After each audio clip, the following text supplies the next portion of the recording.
February 11. At ako'y nagpapasalamat na kayo ay nandito upang suportahan ang ating bagong misyon sa buhay na pinagkaloob ng ating dakilang Ama sa atin. So dito po sa LCR, nasa Inaris Gym tayo, Pasig City, sa Luzon, sa Sindalan Gym, sa Fernando, Pampanga, Barangay Dolambis Gym, naman sa Kasiguran, Sorsogon, at sa Visayas, sa G&J Basketball Court, Iloan, Cebu, Barangay Macabog Gym, Ormoc City, 3K Sports, Sindicam, Bacolod City, at San Miguel Gym, Iloilo City. Sa Mindanao naman po, sa Barangay Lower Ticayas, Liporog City, Barangay Santo Niño Gym, Coronadal City, Barangay Lapasan Gym, Cagayan de Oro City, at Capitol Gym sa Butuan City. Sa Davao City po, yan sa Barangay Cogon Gym, Vitor City, Toril Gym, Davao City, Barangay La Pilipina Gym, Tagum City. Mahalaga po ang araw na ito pagkat ngayon ang opisyal na maglulunsad natin sa kandidatura ng inyong pastor. Maraming panibagong misyon ng hinirang na anak. Alam ninyo, ang aking pong calling at ang lahat ng aking mga layunin at lahat ng mga kaganapan sa aking buhay, itong lahat ay may basbas at may kalooban ng dakilang Ama. Kaya ako po'y nagpapasalamat, ako'y naunawaan ninyo kahit na ang panahon natin ngayon may glorification era. Ito ay kabahagi na ng glorification era na mayroong mga panibagong misyon na binibigay ng dakilang Ama sa akin na kung minsan ay hindi pa natin naunawaan sa pasimula. Ngunit ang direksyon ng aking buhay ay talagang papunta doon na kahit ako sa pasimula ay hindi ko nga alam. Ngunit ang sabi ng banal na aklat, the steps of a righteous man are ordered by the Lord. So lahat ng aking mga hakbangin, itong lahat ay may mga pagkakaloob ng Diyos na hinirang niya at kanya itong mga kalooban. Tulad nung ako ay nasa pasimula pa lang ng aking paglilingkod, ministry, ako ay nasa denominasyon. Alam ninyo kung saan ako nanggaling.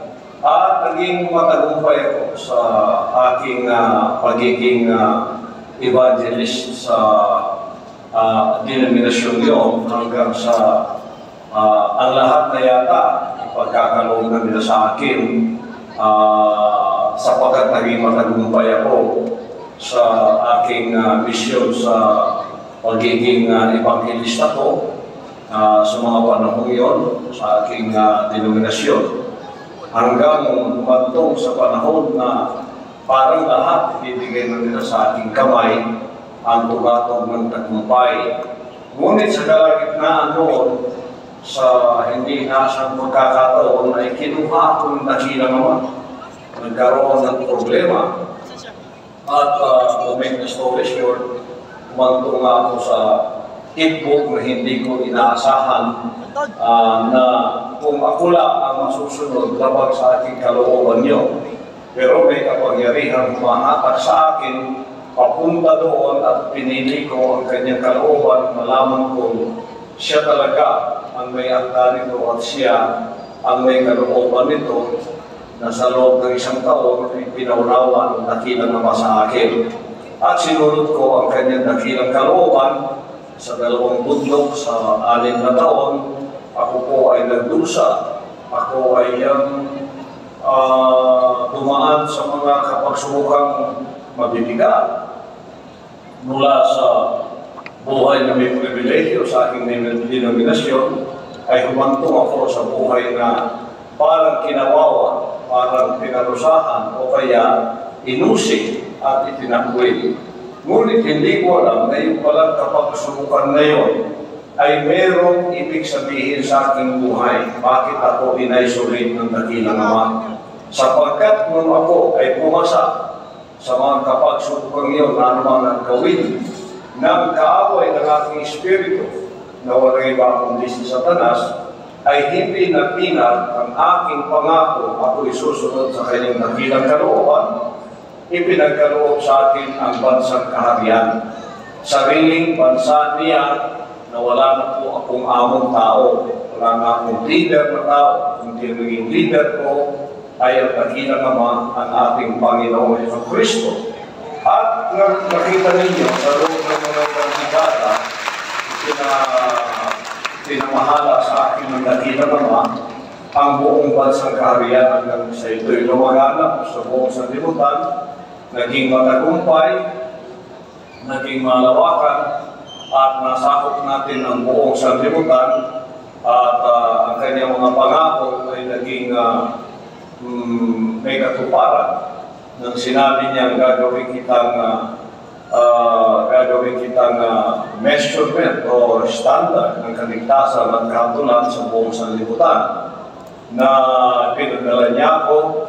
Ang mensahe ko nga, nakita niyo from A to Z observation, ay napasa inyo na mahirap talaga na ito'y may pahayag kung walang isang taong sumunod sa kanyang kalooban, na hindi mababali ang kanyang pangako, susunod at naman ang kapagsubukan na ilalakad sa kanyang harapan. Ako po'y nagtagumpay sa bagay na yun.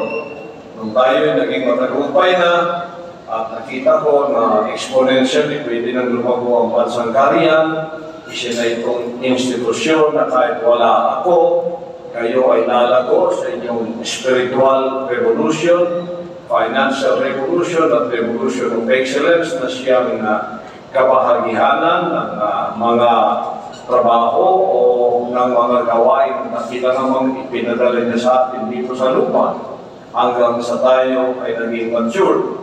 Hindi na mga bata sa pag-iisip, hindi na bata sa mga disposisyon at mga desisyon natin gagawin.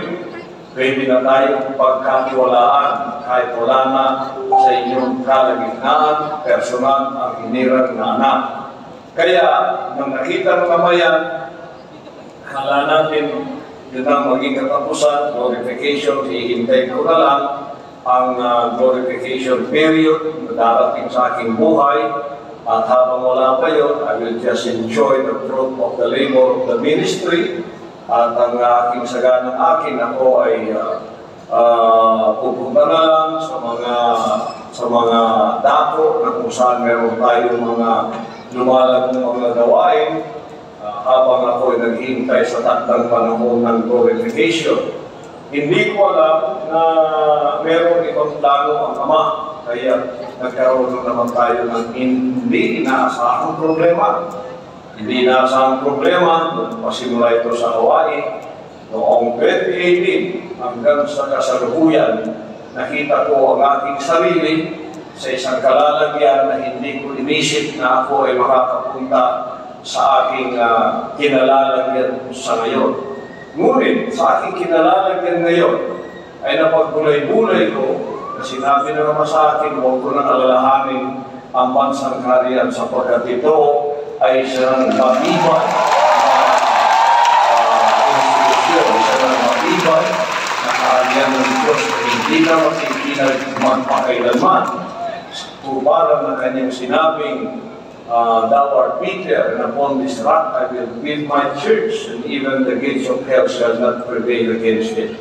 Sinabi niya yan na ay tatayo ko ang aking katawan, ang aking iglesia sa ibabaw ng batong ito, na kahit pa ang mga pintuan ng Hades o impyerno ay hindi makakipilag sa kanya. Kaya nasubukan tayo sa 16-day siege at sa iba pang mga kaganapan ng June 10, August 24 to September 8. Ito ang perfect na pagpapahayag ng kasamaan, ngunit kinarap tayo ang perfect na pagpapahayag naman ng kabutihan sa pagsusunod sa kanyang dakilang kalooban.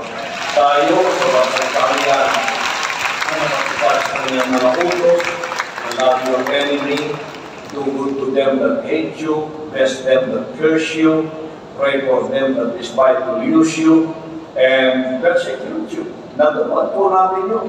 Walang ibang nakakatupad noon, kaya naging matagumpay ang Third Testament at pagkatuparan nito ay walang bilang sa inyong anak. Nakita mo naman yun na sa ating mga buhay ganito pala ang kanyang mga layunin na itong lahat ay matutupad muna. At nang natupad na ito, hindi natin inaasahan magkakaganito at ito pala ay naging blessing in disguise para sa atin. Hanggang sa ako'y naging katulad ng apostol na si Pablo. Alalahanin ninyo, kalahati po ng New Testament ay isinulat ni Pablo sa loob ng bilangguan bago siya nag-alay ng kanyang buhay para sa katapusan ng kanyang paglilingkod dito sa lupa. Ako, ganoon din. Nakita ko ang aking sarili. Nandito ako sa tiitan at kung titingnan mo sa isang makataong pananaw, ito ay masama para sa atin. Ngunit, tingnan po ninyo sa spiritual na dako, ito ay blessings in disguise. Kaya sa akin, isip na sa akin na anak, pumasok ka sa larangan ng secular na pamamahala. In other words, sa politika, sapagkat yan ang kapangyarihan na umapi-api sa iyo. Alam niyo, tahimik tayo sa ating ministry. Wala tayong pakialam sa secular na sanlibutan, kundi ang ating pong ministry ang siyang ating inaatupag at siyang ating pinamamahalaan hanggang sa ang pintuan ng impyerno ay dumating sa ating katahimikan at tayo'y ginulo. At nangyari ito, ako ay pumunta sa aking kinalalagyan ngayon na hindi ko talaga inaasahan, ngunit naging kalooban ng Diyos. Kaya pala upang dalhin ko ang kapayapaan, ang kagandahan, ang kabutihan kasi pinakasandihan ng puro naman pagkilihan. Kaya ako ay bibinigyan direksyon ng Diyos na by force of circumstance, ako ay pumasok sa larangang magulo ng politika na kalooban ng Diyos na kung tayo ay kanyang pagpapalayan dito, dadalhin natin ang mga prinsipyo ng bansang kaharian. Ang bansang magulo ay magkaroon ng katahimikan, magkaroon ng kabanalan, magkaroon ng direksyon, at magkaroon ng pagpapala sapagkat ang hinirang na anak ng Diyos ay nanditiyan na. Binigyan tayo ng financial na kapangyarihan, binigyan tayo ng media kapangyarihan, binigyan tayo ng material na kapangyarihan, binigyan tayo ng spiritual na kapangyarihan. Ngunit political na kapangyarihan ay hindi pa napagkaloob sa hinirang na anak na siyang ginamit ng masama upang tayo ay api-apihin, upang tayo ay kunan ng justisya. At ngayon, ako ay pinamahalaan ng Diyos upang ang direksyon ko ay papunta sa magulong mundo ng secular na sanlibutan. Ito parang dirito ng sinabi niyang iiwan niya ang kanyang upang 99 na nasa kasiguruhan, nasa kaayusan, nasa prosperity, nasa peace, stability, at siya hahanapin niya ang isang nawawala. Nakikita ko po ba sa Pilipinas na parang makakabal ng tupa na walang shepherd o walang pastor na aakay sa kanila sa landas ng katahimikan, sa landas ng kabutihan, at sa landas ng kaayusan. Kaya nakikita ko ang misyon ng Diyos na ako'y pinapunta rito upang dalhin ko kung ano ang ginawa ng Diyos sa bansang kaharian, dadalhin ko rin dito sa magulong secular na outside of the kingdom ng secular na bansa natin ng Pilipinas na ang politika nila ay puro pagtuluhan puro iskandalo, puro pera ang pinag-uusapan magmula sa pasimula hanggang sa kapatusan, ngunit wala pong kaayusan, wala pong development, at walang nakikitang kabutihan para sa mga kanyang mamamayan. Kaya ako, binigay ng Diyos bilang asin sa lupang ito, bilang liwanag sa lupang ito, upang naman sila ay makakita ng kahiligan, ng kaayusan, ng kasaganaan, upang makita nila. Sapagkat ang ministry po ni Satanas, tulad ng sinabi ng 10:10, the thief came forth to steal, to kill, and to destroy. But the Son of God came to give life, life more abundantly. Ang magnanakaw, pumunta rito, o magnakaw, pumatay at pumunsa. Ngunit ang ng Diyos pumunta rito upang magbigay ng buhay, buhay na may kasaganaan.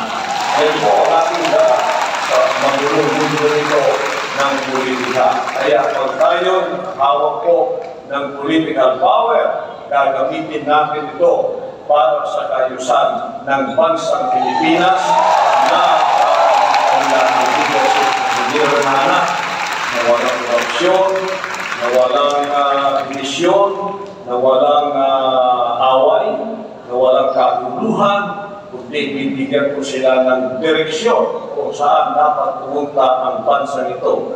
At yan po ay nasa plano ko ng lahat.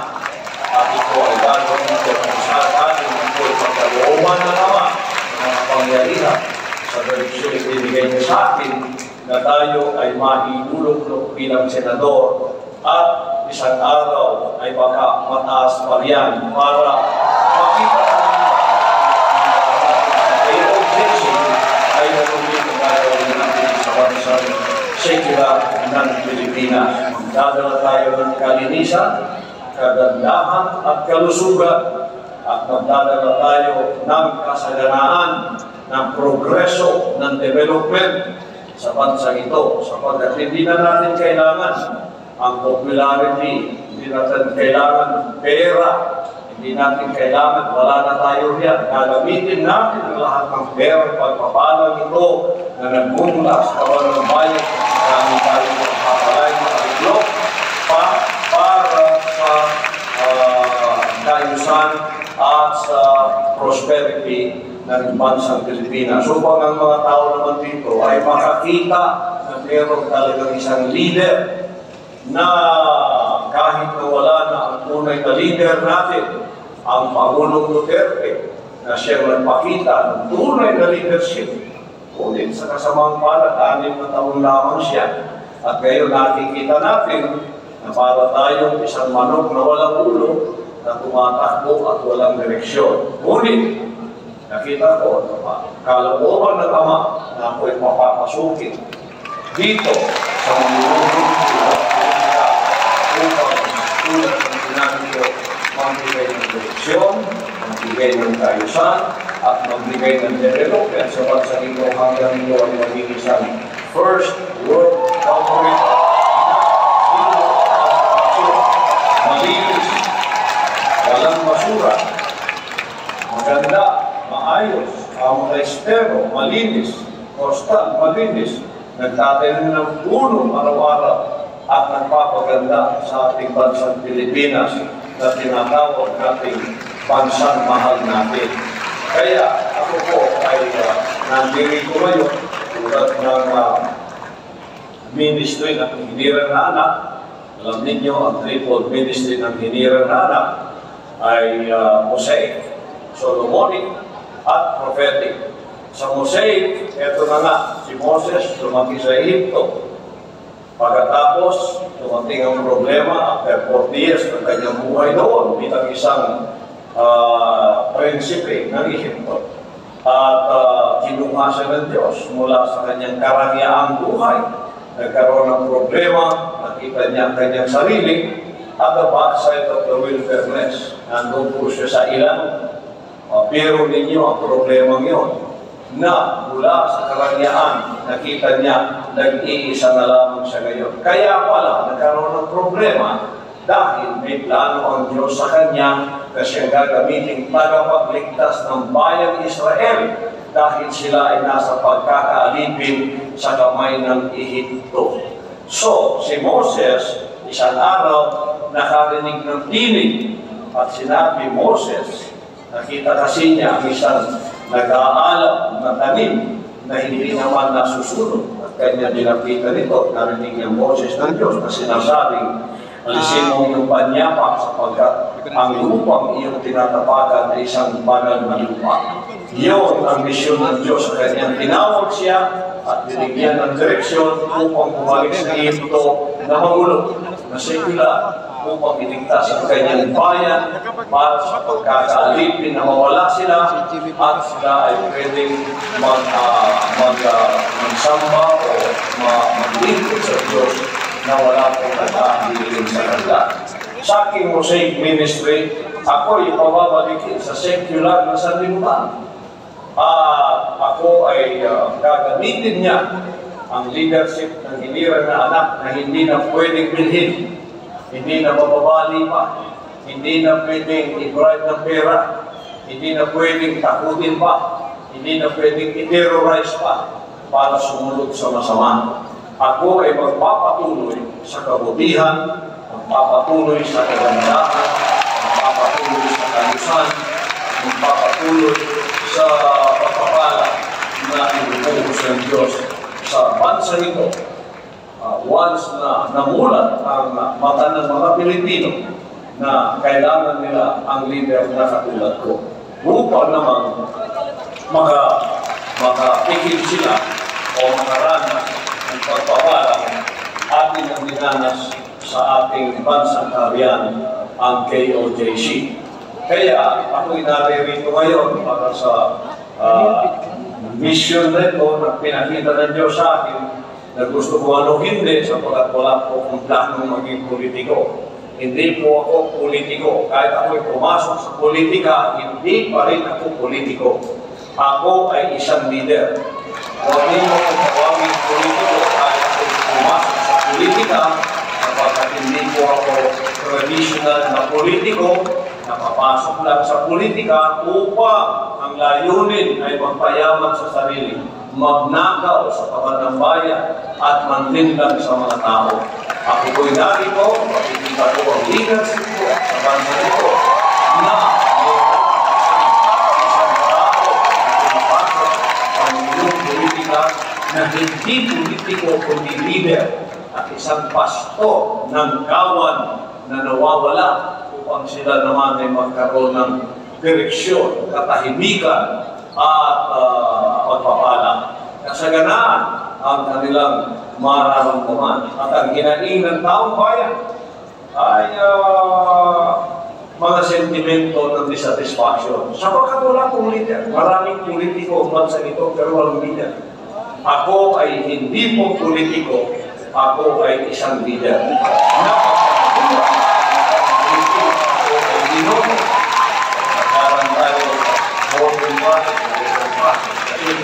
Ang Diyos lang talaga ang matutupad dito at hindi naladaan sa kamay ng tao.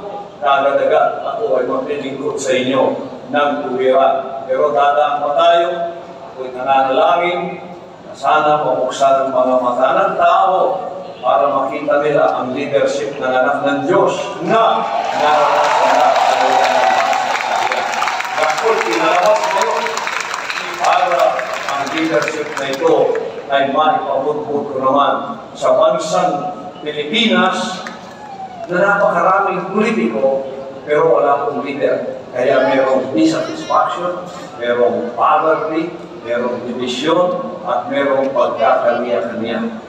Ito po ay mawawalang lahat once tayo ay nahinuglok na sa Senado at nagkaroon ng kapangyarihan upang may sinapuparan ang mga plano nating puro kabutihan para sa ating bansa. Salamat po.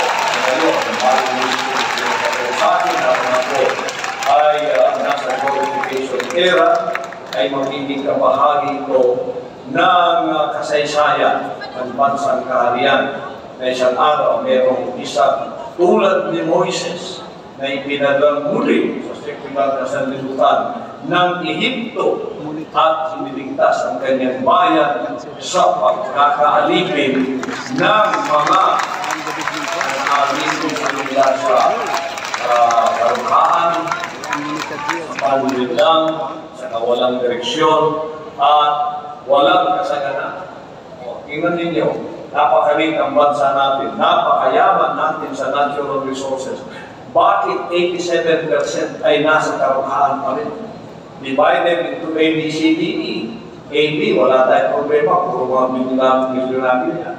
Ang C, D, E, yan po ang 87% na puro nandiyan ang problema ng karuhaan, droga, krimen, at ang kawalan. Nandiyan lahat. Bakit? Sapagkat wala pong leader. May paminsan-minsan leader, tulad ng ating Pangulong Duterte, ngunit 6 na taon, tapos ng 6 na taon, balik na naman tayo sa cycle ng kaguluhan, sa cycle ng awayan, ng bangayan, ng iskandalo, ng pera ang pinag-uusapan. Dapat ang pag-usapan natin, ang pera pumunta, napagaganda ng ating mga daan. Kahit saan ka pumunta, hindi ka mag-kotse. Nagkakamit-kamit na ating mga isla. Meron tayong bullet train. Papuntang doon sa Mindanao. Napakaganda ng meron pinuntahan ng Department of Health sapagat libre ang medisina, libre ang doktor, libre ang hospital. Napakaganda ng meron pinuntahan ng edukasyon sapagat libre ang pag-aaral, libre ang edukasyon at may quality pa at may pagkain pa. Ang ating mga anak, kung wala silang pagkain sa bahay, dumiretso ka lang sa paaralan, meron ka na itong agahan, meron ka pang hapunan. Yun sana, kung pupuntahan ng maraming pera namin, yun kami na rin pasimulanong taon, hanggang sa katapusan ng taon, iskandalo sa pera kung saan pumunta, hindi natin alam kaya dimandahan dito at dimandahan doon. Sa aking pong leadership, kung ako'y pagkakatiwalaan ng mga tao, tulad ng pagtitiwala ng Diyos sa akin, aalisin po natin lahat yan. Zero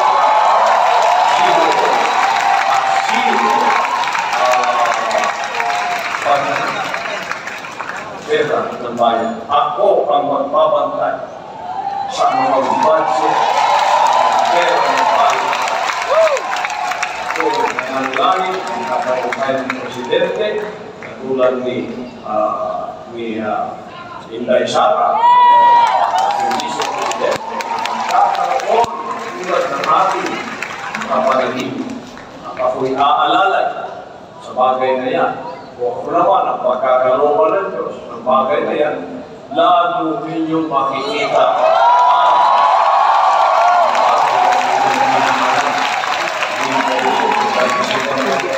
Amerika, iba po maulan ng mga bansa, sasabihin nyo, ganito sana ang aming bansa. At ang aking komisyon, ang mga OFWs ay makauwi ng lahat sapagkat ang trabaho nila ay sobra-sobra nandito sa Pilipinas at ang kanyang sweldo dito mas doble sa kanilang pag-aaral. At pangalat na yan ay magkakaroon ng katuparan once makakita tayo ng isang leader. Hindi politiko, kundi leader. Kaya panito na isang pumasok sa politika ay politiko na. Marahil kung lahat ng yan pumapasok sa politika, politiko sila. Ako'y pumasok sa politika may misyon. Hindi po ako politiko. Ako'y leader na magdadala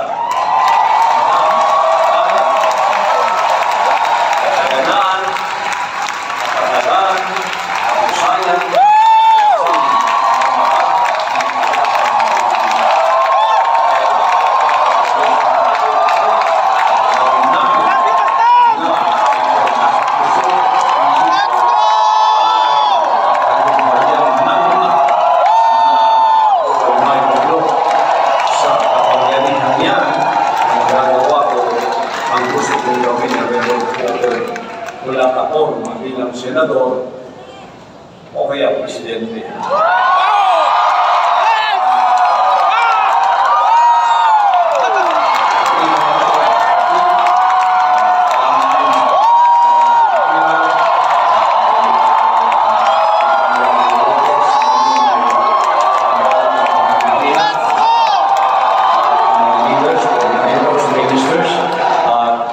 dito sa Pilipinas, kundi sa buong sanlibutan. Sa lahat ng mga foot soldiers, sa lahat ng Purple Army na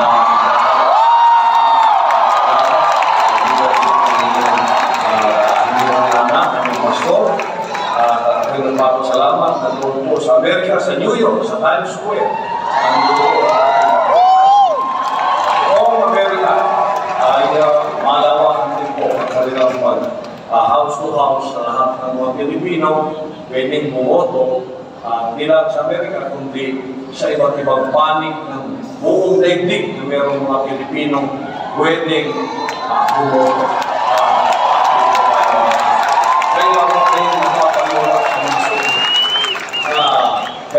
Ganun.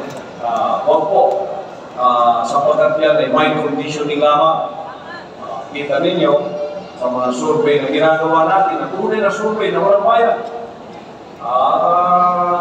Panalo po tayo. Yes! Nangangalas tayo na kahit nalayain tayo dahil sa tayo ay napakalakas para sa kampanya nito, ay hindi na po kaya dayain tayo. Sapagkat may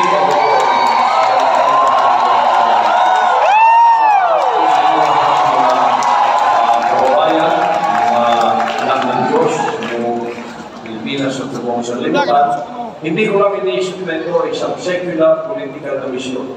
Ito ay isang spiritual na misyon para sa akin. Dadalhin yan sa secular na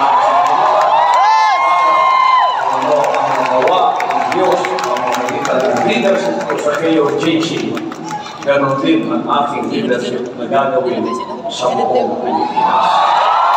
Kasi ito ang KOJC. Kaya pa, magunlad, may kasaganaan, mayroong katahimikan, mayroong direksyon, at mayroong pagmamahalan sa isa't isa. Yan ang nawala sa pagmamahal. Puro hate ang pinunla ng Espiritong masama. Kaya hindi po natin tatantanan ng Espiritu nagdadala ng pagkapuot, hatred. Yan mga Espiritu ng komunista ay Espiritu ng hate to one another. Ang gano'n po sa Pilipino, love one another. Yes!